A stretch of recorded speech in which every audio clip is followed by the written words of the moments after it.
जय माता दी मित्रों, नमस्कार। आज दृष्टि से पढ़ेंगे हम लोग अष्टछाप कवि। अष्टछाप कवि में सूरदास भी रहेंगे और सूरदास को भी बढ़िया से इसमें से पढ़ा जाएगा। ठीक है, तो देखते हैं। वल्लभाचार्य के पुत्र विट्ठलनाथ ने 1565 ईस्वी में अष्टछाप की स्थापना की थी। तो कब की थी अष्टछाप की स्थापना? 1565 ईस्वी में। और किसने किया था? तो विट्ठलनाथ ने किया था। और विट्ठलनाथ किसके पुत्र थे? तो वल्लभाचार्य के पुत्र थे।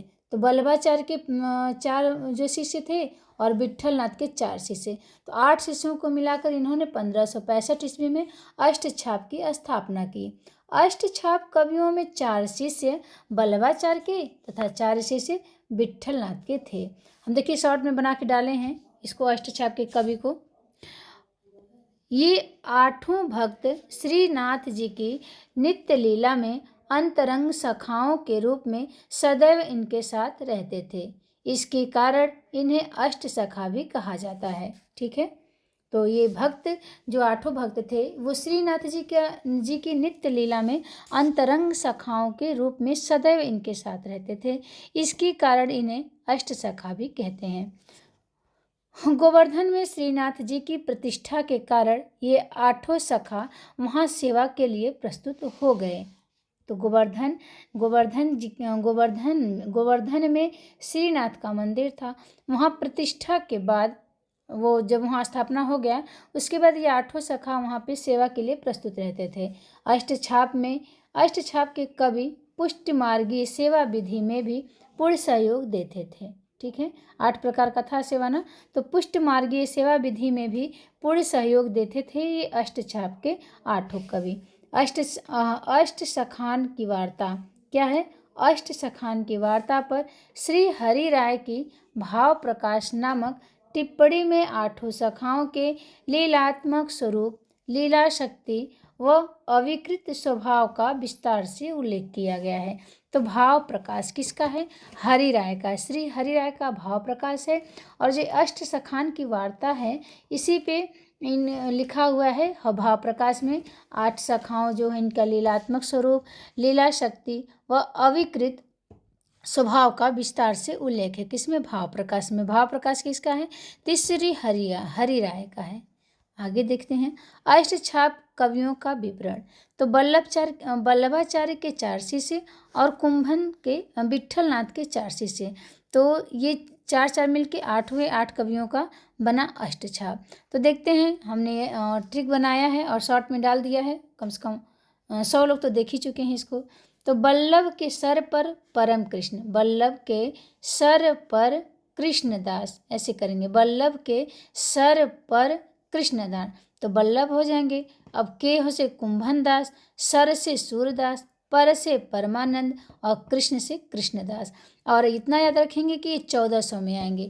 तो 68 इधर याद करेंगे, 68, 78, 93, 96, 68, 78, 93, 96, यानी 1468, 1478, 1493, 1496। अब विट्ठलनाथ के शिष्य देखते हैं। तो विट्ठलनाथ को कहेंगे गोछी चंद बैठे, गोछी चंद बैठे 1505, 15, 30, 33, 1505, 15, 30, 33 में। तो 1500 में विट्ठलनाथ आ जाएंगे। तो विट्ठलनाथ गोछी, गो से गोविंद स्वामी, छी से छित स्वामी, च से चतुर्भुज दास और नंद से नंददास। तो 5, 15, 30, 33। अब देखते हैं कुंभन दास को। कुंभन दास अष्ट छाप कवियों में कुंभन दास सबसे वरिष्ठ थे। कुंभन सबसे पहले 1468 में आते हैं और ये सबसे वरिष्ठ थे, वल्लभाचार्य के शिष्य थे। नंददास सबसे कनिष्ठ थे। ठीक है, तो नंददास जो है विट्ठलनाथ में आएंगे। ये सबसे छोटे, 1533 में इनका जन्म होता है, तो ये सबसे छोटे थे। कुंभन दास अकबर के निमंत्रण पर फतेहपुर सिकरी गए थे और उन्होंने अफसोस जाहिर करते हुए लिखा है, संतन को कहाँ सिकरी सो काम, आवत जात पनहैया टूटी, बिसर गयो हरि नाम। ये कुंभन दास कहते हैं फतेहपुर जब सिकरी निमंत्रण में, अकबर के निमंत्रण में गए थे। ठीक है, आगे देखते हैं।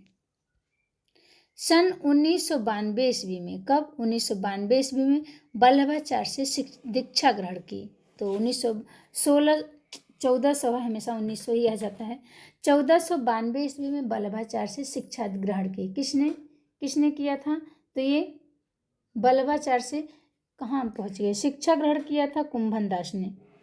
ठीक है, 1492 ईस्वी में बल्लभाचार्य से दीक्षा ग्रहण किया था और ये बल्लभाचार्य से आयु में वरिष्ठ थे, मतलब बड़े थे। तो ये बल्लभाचार्य से वरिष्ठ थे आयु में। कौन? कुंभन दास। कुंभन दास के गुरु हुए ना ये बल्लभाचार्य। तो बल्लभाचार्य से ये आयु में क्या थे? वरिष्ठ थे। अब देखते हैं सूरदास को। सूरदास का जन्म वैशाख शुक्ल 5 दिन मंगलवार संवत 1535 विक्रम सन 1478 ईस्वी में हुआ था। अगर विक्रम संवत में पूछेगा तो 1535 बताना है और ईस्वी में या सन में पूछे तो 1478। ये बल्लभाचार्य से 10 दिन छोटे थे। अच्छा, ये जो सूरदास थे ये बल्लभाचार्य से 10 दिन छोटे थे। बल्लभाचार्य से 10 दिन छोटे थे और तमाम विवादों के बीच सन 1478 ईस्वी को ही इनका जन्म स्थिर किया गया। सूर्य के जन्म स्थान के विषय में विद्वानों में मतभेद है। देखते हैं तो सूरदास को रुनकता गौघाट, रुनकता को ही गौघाट कहेंगे। किसने किसने माना है जन्म? तो श्याम राम हजारी, श्याम राम हजार। तो कितने का मिला है ये? तो श्याम राम हजार ये सूरदास के जन्म को रुनकता गौघाट में मानते हैं, रुनकता गौघाट में मानते हैं।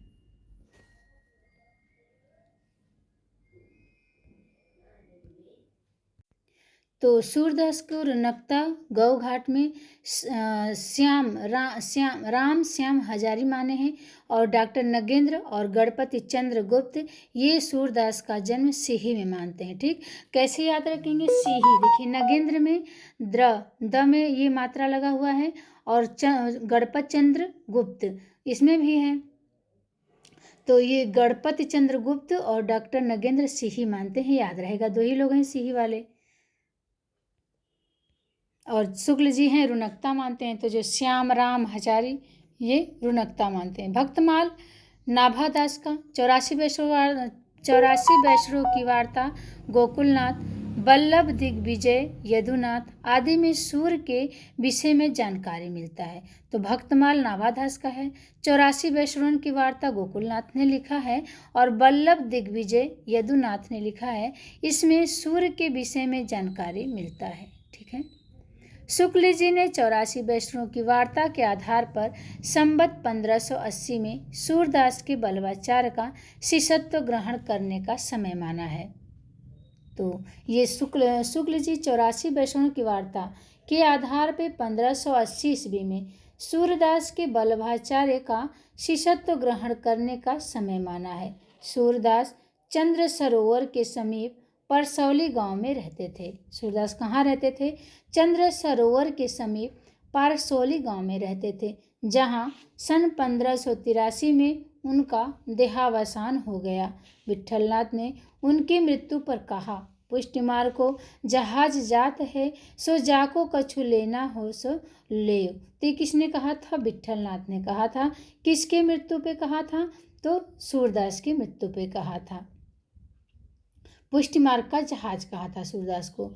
फिर बल्लभाचार्य को सूरदास ने प्रभु हौ सब पतितन कोटि को। तो बल्लभाचार्य को सूरदास ने सुनाया था कि प्रभु हौ सब पतितन कोटि को, हौ हरि सब पतितन को नायक पद सुनाए थे। इन विनय व दैन्य आदि के पदों को सुनकर आचार्य ने उन्हें डांटते हुए कहा था, सुर है कि ऐसो घगियात काहे को है, कछु भगवत लीला वर्णन करी।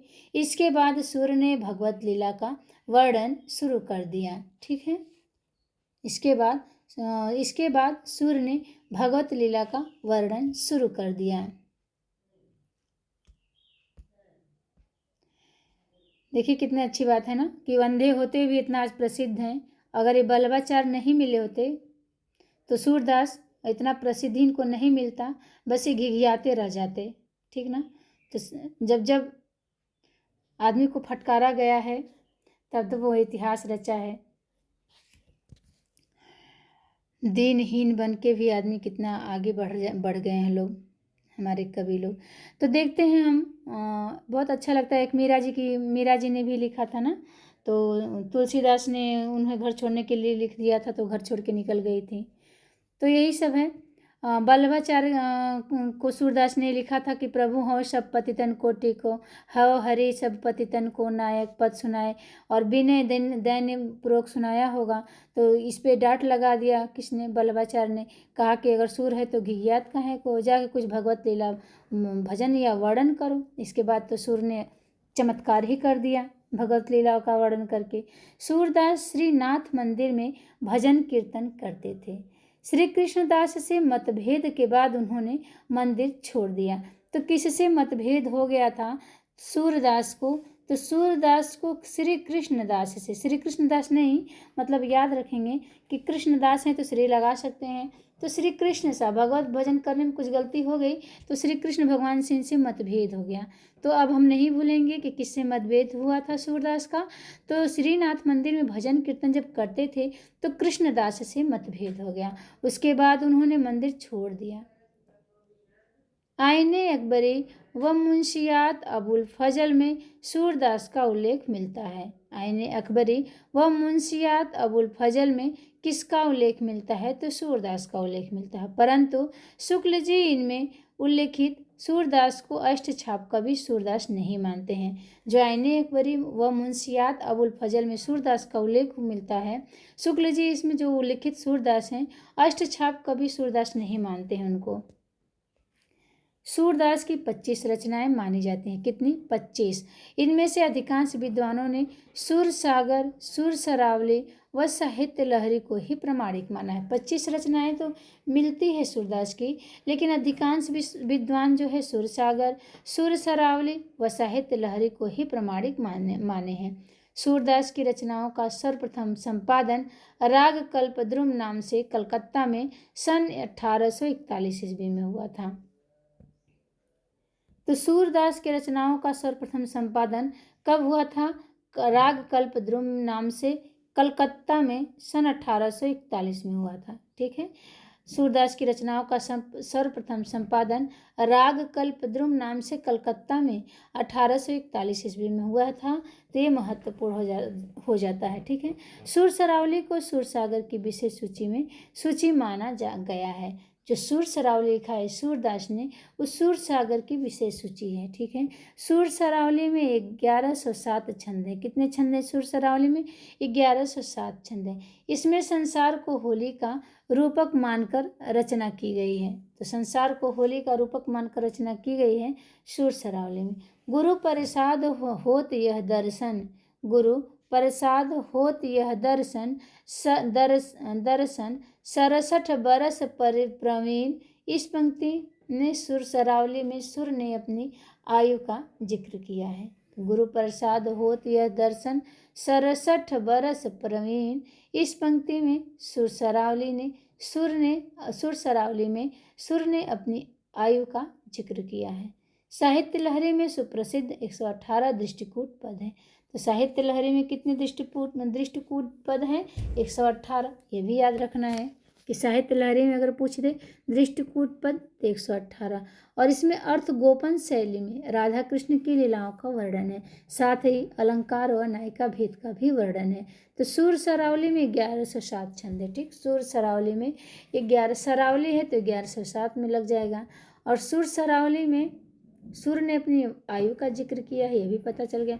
वहीं साहित्य लहरी आ जाए तो यहाँ दृष्टिकूट मिलते हैं 118 दृष्टिकूट। इसमें अर्थगोपन शैली में राधा कृष्ण की लीलाओं का वर्णन है, साथ ही अलंकार व नायिका भेद का वर्णन है। साहित्य लहरी का रचनाकाल साहित्य लहरी का रचनाकाल सूर ने इस प्रकार व्यक्त किया है कि सुनि मुनि रसन राम के रस लेख। साहित्य लहरी में सूरदास ने क्या लिखा है कि मुनि सुनि रसन के रस लेख, दसन गौरी नंद को लिखी जुबल संत पेख। इसके अनुसार साहित्य लहरी संवत 1607 और ईस्वी कहे तो 1550 में समाप्त हुई। साहित्य लहरी 1607 में समाप्त हो गई। संबद्ध साहित्य लहरी के अंत में एक पद में सूरदास ने अपनी वंश परंपरा बताई है। तो साहित्य लहरी के अंत में एक पद में सूरदास ने अपनी वंश परंपरा बताई है और उस पद के अनुसार तो सूर पृथ्वीराज के विजय चंद्रवरदाई के वंशज ब्रह्म भट्ट थे। सूर कौन थे? पृथ्वीराज के कवि चंद्रवरदाई के वंशज ब्रह्म भट्ट थे। मिश्र बंधु रामचंद्र शुक्ल, नंद दुलारे वाजपेयी, दीन दयाल गुप्त आदि ने सुर सरावली व साहित्य लहरी को प्रमाणिक माना है तथा ब्रजेश्वर वर्मा ने बच्चन सिंह ने अप्रामाणिक माना है।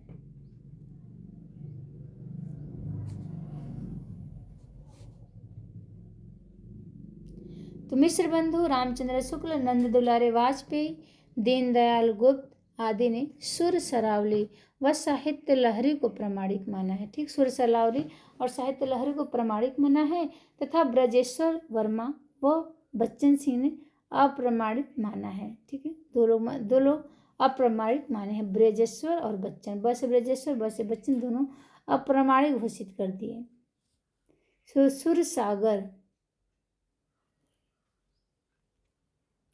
सुरसागर के विषय में पढ़ते हैं। सूरसागर यह ग्रंथ सूरदास की अमर कीर्ति का आधार है। जो सूरसागर है वह सूरदास की अमर कीर्ति का आधार है। भागवत पुराण इसका उपजीव्य है। भागवत पुराण जो है सूरसागर का उपजीव्य है। भागवत पुराण श्रीमद् भागवत के समान ही इसमें 12 स्कंद हैं। भागवत पुराण इसका उपजीव्य है और भागवत पुराण श्रीमद् भागवत के समान ही इसमें 12 स्कंद हैं। फिर है इसमें कुल 4936 पद हैं। किसमें? सूरसागर में भगवत पुराण इसका उपजीव्य है और भगवत पुराण के जैसे ही इसमें 12 स्कंद हैं और इसमें 4936 पद हैं सूरसागर में और इसके 100 से अधिक प्रतिलिपियां मिलती हैं जिनका काल संबद्ध 1685 से लेकर 19वीं शताब्दी तक है। इसकी प्राचीनतम प्रतिलिपि नाथ द्वारा मेवाड़ के सरस्वती भंडार में है। ठीक है, सूरसागर के 12 स्कंदों का संक्षिप्त परिचय देखते हैं। क्या है? पहले स्कंद में मुख्यतः विनय के पद हैं तथा दूसरे में भक्ति संबंधी पदों का आधिक्य है। पहले स्कंद में मुख्यतः विनय के पद हैं तथा दूसरे में भक्ति संबंधी पदों का आधिक्य है। दूसरे से 8वें स्कंद तक विष्णु अवतार व अन्य पौराणिक कथाओं का वर्णन है। तो सूरसागर के 12 स्कंधों का यहाँ परिचय दिया गया है। पहले स्कंद में क्या है? विनय के पद हैं। दूसरे में भक्ति संबंधी पदों का आधिक्य है। ठीक, तो पहला दूसरा विनय के पद, दूसरा भक्ति। दूसरे से 8वें स्कंद में क्या है? तो विष्णु अवतार व अन्य पौराणिक कथाओं का वर्णन है। दूसरे से 8वें में विष्णु का अवतार है, अन्य पौराणिक कथाओं का वर्णन है। 9वें स्कंद में क्या है? तो राम अवतार कथा है। 9 महीना में राम जन्मे थे ना, तो ऐसे याद कर लेंगे कि 9वें स्कंद में राम अवतार कथा है और इस पर वाल्मीकि रामायण का प्रभाव है।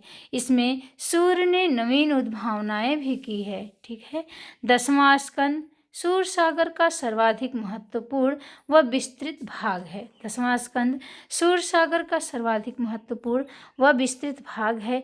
इसके पूर्वार्ध में जो सूरसागर लिखा है, 10वां स्कंद सूरसागर का सर्वाधिक महत्वपूर्ण व विस्तृत भाग है। तो महत्वपूर्ण हो जाता है, बन सकता है प्रश्न कि सूरसागर का कौन सा स्कंद जो है, 12 स्कंद है, याद रखना है। तो कौन सा स्कंद सर्वाधिक महत्वपूर्ण व विस्तृत भाग है? तो 10वां स्कंद। ठीक है, इसके पूर्वार्ध में 3494 पद हैं तथा उत्तरार्ध में 138 पद। तो ये भी ध्यान देना है। पूरे में कितने पद हम लोग पढ़े हैं अभी? कितने हैं? 4936 पद थे ना। तो पूर्वार्ध उत्तरार्ध करके लिखा है इसमें। तो 10वां इसका सर्वाधिक महत्वपूर्ण भाग है। तो पूर्वार्ध में 3494 पद है और उत्तरार्ध में जो बचे 138 पद है। तो उत्तरार्ध में 138 पद ही है, 3494 पद पूर्वार्ध में है। पूर्वार्ध में श्री कृष्ण के बाल जीवन का तथा उत्तरार्ध में द्वारिका गमन से लेकर अंत तक का वर्णन है। ठीक है, पूर्वार्ध में क्या है तो श्री कृष्ण के बाल जीवन का और तथा उत्तरार्ध में द्वारिका गमन से लेकर अंत तक का वर्णन है। दसम स्कंद में 5 मुख्य विषय है। दसम स्कंद में कितने मुख्य विषय हैं तो 5। बाल लीला, गोचारण, वंशी वादन, रास और भ्रमर गीत। तो दसम स्कंद में मुख्य 5 विषय है, बाल लीला, गोचरण, वंशी वादन, रास और भ्रमर गीत। 11वें स्कंद में श्री कृष्ण का उद्धव को बदरिकाश्रम भेजना तथा नारायण व हंसावतार कथन। तो 11वें स्कंद में क्या है, श्री कृष्ण का उद्धव को बदरिकाश्रम भेजना तथा नारायण व हंसावतार कथन है। 12वें स्कंद में बौद्ध अवतार, कल्की अवतार कथन, राजा परीक्षित व जन्मेजय कथा आदि है। तो 12वें में सब बौद्ध अवतार है, कल्की अवतार है, राजा परीक्षित, जन्मेजय आदि का कथा है 12वें में। और 11वें स्कंद में है कि श्री कृष्ण का उद्धव को बद्रिकाश्रम भेज देते हैं, नारायण व हंसावतार कथन 11वें में है। सूर्य सागर में बाल लीला के पद सर्वाधिक है। तो सूर्य सागर में किसके पद सर्वाधिक हैं तो बाल लीला के। सूर्य सागर में दृष्टिकूट पद भी मिलते हैं। तो सूर्य सागर में कौन सा पद मिलता है तो दृष्टिकूट। 118 थे ना दृष्टिकूट सूर्य सागर में। सूर्य वात्सल्य व श्रृंगार के सम्राट हैं। सूर्य जो हैं वात्सल्य व श्रृंगार के सम्राट कहे जाते हैं। तो ये भी ध्यान रखना है कि सूर्य वात्सल्य व श्रृंगार के सम्राट कौन हैं तो सूरदास जी हैं। ठीक है, सूर्य सागर में लंबे अंतराल के बाद कुरुक्षेत्र में राधा कृष्ण का मिलन होता है।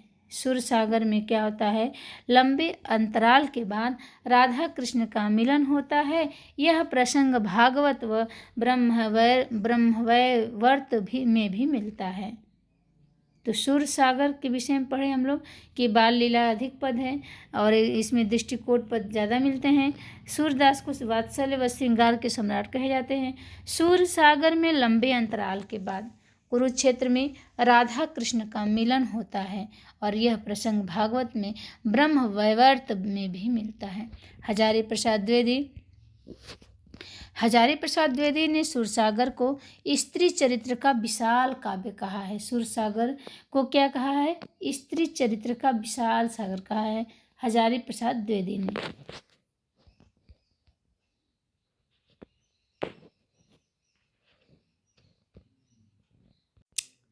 हजारी प्रसाद द्विवेदी ने सूरसागर को स्त्री चरित्र का विशाल काव्य कहा है। तो प्रश्न बन जाए कि सूरसागर तो स्त्री चरित्र का विशाल हृदय, तो स्त्री का विशाल हृदय रहता है कितना, सूरसागर सागर इतना विशाल हृदय रहता है। और हजारी प्रसाद द्विवेदी हो जाएगा। हजारों सागर हम आ जाते हैं स्त्री के हृदय में। तो स्त्री चरित्र का विशाल काव्य सूरसागर को किसने कहा है तो हजारी प्रसाद द्विवेदी ने कहा है। विभिन्न विद्वानों ने सूरसागर के काव्य रूप के विषय में अपने मत प्रकट किए हैं। चंद्रवली पांडे ने लीला प्रबंध काव्य या मान प्रबंध काव्य कहा है किसे, सूरसागर को। क्या चंद्रवली पांडे लीला प्रबंध काव्य या मान प्रबंध काव्य कहे हैं। ब्रजेश्वर शर्मा ने कृष्ण चरित्र का महाकाव्य, ब्रजेश्वर में ब्रज में कृष्ण चरित्र का महाकाव्य लिखा गया सूरसागर में। तो ब्रजेश्वर कृष्ण चरित्र का महाकाव्य सूरसागर को कहा है। ठीक है, हजारी प्रसाद द्विवेदी फिर क्या कहते हैं कि गीत काव्यात्मक मनोरोगों पर आधारित विशाल महाकाव्य है। एक तो अभी देखिए हजारी प्रसाद द्विवेदी सूरसागर को ही कहे थे ना कि देखिए नीचे हम लोग पढ़े थे यहाँ कि हजारी प्रसाद द्विवेदी ने कहा था कि सूरसागर को स्त्री चरित्र का विशाल हृदय कह दिया। उसके बाद हजारी प्रसाद फिर कहते हैं सूरसागर हिंदी काव्यात्मक मनोरोगों पर आधारित विशाल महाकाव्य है। तो हजारी का विशाल ही यहाँ भी देखिए विशाल पकड़ लेंगे। तो हजारी प्रसाद द्विवेदी गीत काव्यात्मक मनोरोगों पर आधारित विशाल महाकाव्य हैं। मैनेजर पांडर कहते हैं कि साहित्य की शास्त्रीय परंपरा से स्वतंत्र लोक गीतों की संरचना के अनुसार रचित गीतात्मक महाकाव्य है। मनेजर पांडे साहित्य की शास्त्रीय परंपरा से स्वतंत्र लोक गीतों की संरचना के अनुसार रचित गीतात्मक महाकाव्य है। सूरदास के गेय पद मुक्तक हैं। सूरदास के गेय पद कैसा है तो मुक्तक है, परंतु उनमें प्रबंधात्मकता का भी आस्वाद है। तो सूरदास के गेय पद मुक्तक हैं, परंतु उनमें प्रबंधात्मकता का भी आस्वाद है। फिर है इनकी भाषा में तत्सम, अरबी, फारसी व अवधी पूर्वी के शब्द भी मिलते हैं। तो जो इन सूरदास की भाषा में क्या है, तत्सम भी है, अरबी फारसी व अवधी पूर्वी के शब्द भी मिलते हैं। फिर बल्लभाचार्य मुख्यतः बालकृष्ण के उपासक थे। ठीक है, तो बल्लभाचार्य मुख्यतः बालकृष्ण के उपासक थे। किसके? बालकृष्ण के उपासक थे। कौन? बल्लभाचार्य।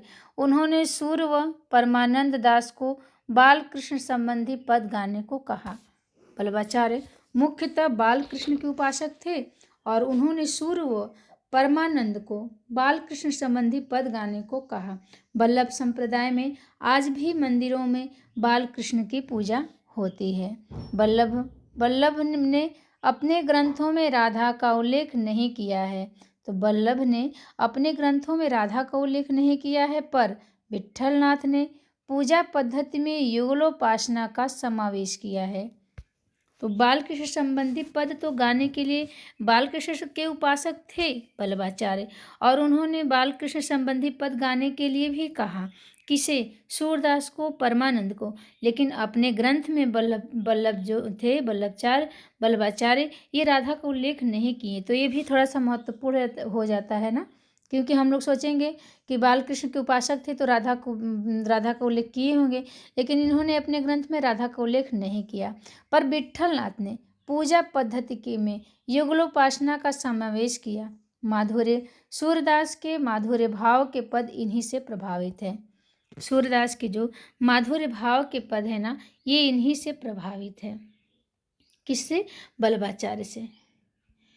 सूरदास की भक्ति देखते हैं हम लोग थोड़ा सा। सूरदास की भक्ति, भगवान की कृपा प्राप्ति के लिए सूर में अनुग्रह का ही प्राधान्य है, ज्ञान योग कर्म उपासना का नहीं। तो भगवान की कृपा प्राप्ति के लिए सूर में अनुग्रह का ही प्राधान्य है, ज्ञान योग कर्म उपासना का नहीं। ठीक है, सूर्य ने भगवत शक्ति के 11 रूपों का वर्णन किया है। सूरदास ने भगवत शक्ति के 11 रूपों का वर्णन किया है। नारद भक्ति सूत्र संख्या 82 में इसी प्रेम रूपा भक्ति में वर्णित 11 अशक्तियाँ इस प्रकार है। देखते हैं। गुण महात्म्य शक्ति, रूपा शक्ति, पूजा शक्ति, स्मरणा शक्ति, दास्य शक्ति, सख्या शक्ति, कांता शक्ति, वात्सल्य शक्ति, आत्मनिवेदन शक्ति, तन्मयता शक्ति और परम विरह शक्ति। ठीक है, सूर में सख्य, वात्सल्य, रूप, कांत व तन्मय आसक्ति की प्रधानता है। सूर सागर में सख्य भक्ति के 2 रूपों का वर्णन हुआ है। पहले रूप में गोप व ग्वालों के साथ कृष्ण का सखा रूप में वर्णन है। यहाँ कोई ऊंच नीच नहीं, अटूट प्रेम संबंध है। दूसरा रूप है गोपियों का श्री कृष्ण के प्रति प्रेम भाव। इसमें विरह भावना का अद्भुत चित्रण है। ठीक है, इसमें विरह भावना का अद्भुत चित्रण है। अब है भ्रमर गीत। भ्रमर गीत के विषय में देखते हैं। सर्वप्रथम भागवत पुराण के 10वें स्कंद के 47वें अध्याय के 12 से 21वें श्लोक में भ्रमर गीत का प्रसंग है। तो भागवत पुराण सर्वप्रथम किसमें? भागवत पुराण के 10वें स्कंद के 47वें अध्याय से 47वें अध्याय के 12 से 21वें श्लोक में भ्रमर गीत का प्रसंग है। हिंदी में भ्रमर गीत काव्य का परंपरा सूरदास से माना जाता है। तो ये महत्वपूर्ण हो जाता है कि हिंदी में भ्रमर गीत काव्य की परंपरा किससे शुरू होती है? तो ये सूरदास से शुरू होती है। ठीक है, सूरसागर में 3 भ्रमर गीतों की योजना बनी। सूरसागर में 3 भ्रमर गीतों की योजना है। प्रथम भ्रमर गीत पद संख्या 4078 से 4710 प्रमुख हैं। शेष दो भ्रमर गीत पद संख्या 4711 से 4712 व 4713 से कथात्मक है। सूर्य के भ्रमर गीत को वियोग श्रृंगार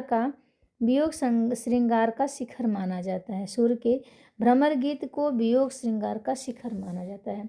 भ्रमर गीत में परम विरह शक्ति का गहरा समावेश है। किसमें?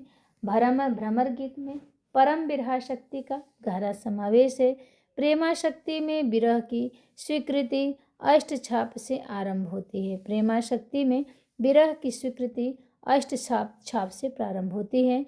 परमानंद दास व कुंभन दास ने भी इस विषय पर पद लिखे हैं। तो भ्रमर गीत में परम विरह शक्ति का गहरा समावेश है। प्रेमा शक्ति में विरह की स्वीकृति अष्ट छाप से प्रारंभ होती है। परमानंद व कुंभन दास ने भी इस विषय पर पद लिखे हैं।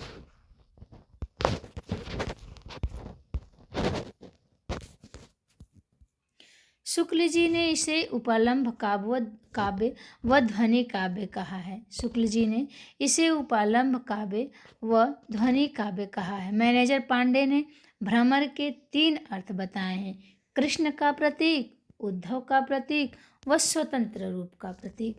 तो मैनेजर पांडे ने भ्रमर के कितने अर्थ बताए हैं? 3 अर्थ: कृष्ण का प्रतीक, उद्धव का प्रतीक व स्वतंत्र रूप का प्रतीक। मैनेजर पांडे, नंदुलारे वाजपेयी व विजयेंद्र स्नातक ने भ्रमर गीत गोपी चरित को दुखांत काव्य कह दिया है। ठीक, तो भ्रमर गीत को किसने दुखांत कहा? मैनेजर पांडे, नंदुलारे वाजपेयी और विजेंद्र स्नातक ने भ्रमर गीत को दुखांत काव्य कहा है। ठीक है, और शुक्ल जी ने इसे उपालंभ काव्य व ध्वनि काव्य कहा है भ्रमर गीत को। भ्रमर गीत में अन्योक्ति व वक्रोक्ति की भरमार है। भ्रमर गीत में अन्योक्ति व वक्रोक्ति का भरमार है। भ्रमर गीत की सुर की परवर्ती परंपरा। भ्रमर गीत की सुर की परवर्ती परंपरा देखते हैं। सूरदास ने भ्रमर गीत की रचना 1535 ईस्वी में हुई थी। तो सूरदास के भ्रमर गीत की रचना कब हुई थी? 1535 ईस्वी में हुई थी। किंतु उसके बाद से 20वीं सदी के पूर्वार्ध तक यह परंपरा किसी न किसी रूप में लगातार बनी रही। तो सूरदास के भ्रमर गीत की रचना 1535 ईस्वी में हुई थी, और किंतु उसके बाद से 20वीं सदी के पूर्वार्ध तक यह परंपरा किसी न किसी रूप में लगातार बनी रही। इस परंपरा में यद्यपि 40 से अधिक कवि सूरदास के उपरांत रचना कर चुके हैं, किंतु नंददास, परमानंद, हरिऔध व रत्नाकर जैसे कवि इसमें सर्वाधिक महत्वपूर्ण रहे हैं। ठीक है, सूर्य के तुरंत बाद नंददास ने भंवर गीत की रचना की। सूरदास के बाद तुरंत नंददास ने भंवर गीत की रचना की। इस रचना में भक्ति और दर्शन आपस में इस प्रकार घुल मिल गए हैं कि गोपियों में भक्तों की भावुकता व दार्शनिकों की तार्किकता एक साथ दिखती है। नंद के उद्धव सूर्य के उद्धव की तरह गोपियों के तक गायों को चुपचाप नहीं सहते। तर्कों को, गायों कहाँ लिखा है, क्या लिखा है इसमें कि गोपियों में भक्तों की भावुकता व दार्शनिकों की तार्किकता एक साथ दिखाई देती है। नंद के उद्धव सूर्य के उद्धव की तरह गोपियों के तर्कों को चुपचाप नहीं सहते। तो नंद के उद्धव जो हैं, सूर्य के गोपियों की तरह चुपचाप नहीं सुनते हैं तर्कों को, वरन व पूरा शास्त्रार्थ व विवाद करते हैं। कौन? नंद के उद्धव। असुर के उद्धव तो चुपचाप सुनते हैं गोपियों के तर्कों को, लेकिन नंद के उद्धव जो है ये पूरा शास्त्रार्थ करते हैं, चुपचाप सुनते नहीं हैं, वह विवाद करते हैं। इस रचना में भी प्रश्नोत्तरी की नाटकीय शैली का प्रयोग हुआ है। प्रश्नोत्तरी की नाटकीय शैली का प्रयोग हुआ है। नंददास के बाद परमानंद दास ने भ्रमर गीत की रचना की। ठीक है, नंददास ने किया, उसके बाद भ्रमर गीत, फिर उसके बाद परमानंद दास ने भ्रमर गीत की रचना की। यह अति संक्षिप्त आकार की रचना है। इसकी विशेषता इसकी सरसता है। परमानंद दास सूर्य की विरह अति भावुक है। परमानंद दास कहते हैं कि सूर्य की विरह अति भावुक थी। इनकी गोपियाँ तर्क अधिक नहीं करती, भावुक कथनों का अधिक प्रयोग नहीं करती। भक्ति काल में तो ये जो परमानंद ने भ्रमर गीत लिखा है, यह अति संक्षिप्त आकार की रचना है और विशेषता इसकी सरसता है कि परमानंद सूर्य की तरह अति भावुक थे। परमानंद सूर्य की तरह अति भावुक थे, मतलब सूर्य के ही तरह ये भी भावुक थे परमानंद, ठीक। और इनकी गोपियाँ तर्क अधिक नहीं तर्क करती हैं और नंददास की तो तर्क करती थी, भावुक कथनों का अधिक प्रयोग करती हैं। भक्ति काल में भ्रमर गीत की रचना तुलसीदास ने भी की। कवितावली में तो केवल 3 छंदों में ही प्रयास मिलता रहा है। कवितावली में तो केवल 3 छंदों में यह प्रयास किया गया है। हालांकि कृष्ण गीतावली में यह कुछ विस्तार के साथ हुई है। तुलसी का मर्यादावाद यहाँ भी विद्यमान है। तुलसी की गोपियाँ उद्धव के प्रश्नों का उत्तर पूरी शालीनता, संयम व मर्यादा के साथ देती हैं। इसके बाद रीतिकाल में देव, आलम, रसाखान आदि कवियों ने किसी न किसी रूप में भ्रमर गीत की रचना की है। रसखान की एक रचना मात्र 7 छंदों में है, ठीक है। रसखान की रचना मात्र 7 छंदों में है।